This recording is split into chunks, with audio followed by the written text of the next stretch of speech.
Sir আমার মনে হয় জঙ্গলের দিক দিয়ে পালিয়ে গেছে। পালিয়ে যাবে কোথায়? একদিন না একদিন ওকে ধরা পড়তেই হবে। এই চলো।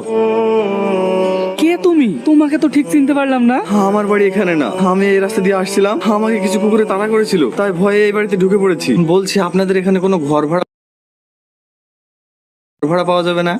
না, ঠিক আছে। তুমি যেহেতু এই গ্রামের নতুন, এত রাতে কোথাও ঘর ভাড়াও পাবে না। তাকে না আজকে রাতটা তুমি আমার বাড়িতেই থেকে যাও। এই রিয়াজ, ওকে তোর ঘরে নিয়ে যা।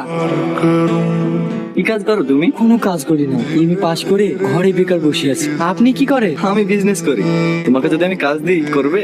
আপনি কি বলছেন? অবশ্যই করবো, আমি তো একটা কাজেরই খোঁজ করছিলাম। এই না আমার ভিজিটিং কার্ড, কালকে আমার সঙ্গে দেখা করো। আর যদি তোমার কোনো বন্ধু বেকার থাকে তাদেরকেও তোমার সঙ্গে নিয়ে এসো।